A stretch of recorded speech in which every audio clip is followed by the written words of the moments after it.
Comes to weight loss, there are other factors that may be affecting our progress that we have no idea are. Joining me now is Donna Weiser, the director and licensed nurse at the Metabolic Research Center here in Waco. Donna, glad to have you here. Welcome back. Thank you. So there's so many factors that go into losing weight that sometimes we just can't even control them.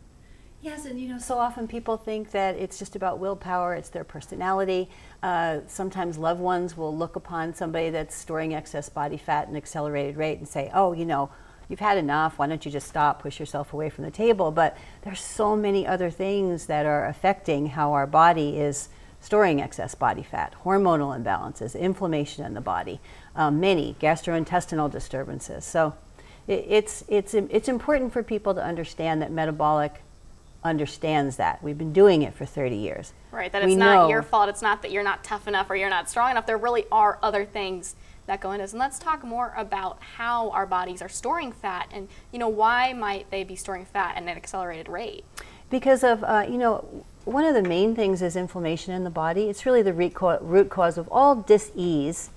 A lack of balance in the body is inflammation. Like many of the listeners will maybe feel that in a joint, in a knee or a shoulder right now. It's sort of that sign from the inside that's coming saying, okay, something's out of balance and I need you to pay attention to me right now for a moment. What are some of those things that you can do? I mean, with inflammation even, is that something where it's just, eat less or what goes into that? It's eat differently. Okay. It's really sort of a lifestyle, heart disease, diabetes, these are all lifestyle diseases. And so when we actually take a look at, well, how could we eat a little bit differently? How could we fuel the body a little bit differently? Turn the inflammation off, turn the energy up.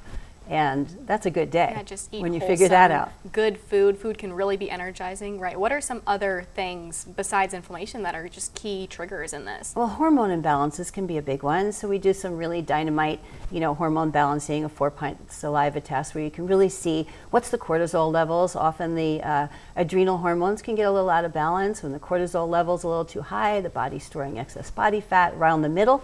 Right around the tummy area will really be an indicator to somebody that's possible that's going on. Gosh, stress really can do a lot, and sometimes it helps when you guys understand this and know what's going on. Yeah, stress just spikes our fight and flight, so it spikes our cortisol levels up. Yeah, and we're living in the modern world. We're making it. Yeah, it's sometimes stressful, unfortunately. Yes, okay, yes. So there's inflammation, there's stress. What are some other key factors? Yeah, I mean, we see so many people with diabetes, and we see so many people with gastrointestinal disorders. Like if you're suffering from reflux, constipation, diarrhea, a combination of both, well then you know that, okay, this main organ that's fueling my body, something's out of balance. Right. Something I'm doing it's just not liking. And once we figure out what that is and get that back in balance, well now, okay, here we go, Of course, and it's a personalized approach. It's not the same for everyone. So how can people get in contact or sign up for this program? 741-1700. We have a full center in Waco and also in Killeen, and you just call and get a coach on the line. Okay, they're highly trained to lead you through the process. You can talk through all of your options, right? Absolutely. Right, yes. okay. Great, Donna. Thank you so much for being here. We appreciate it. Thanks a lot.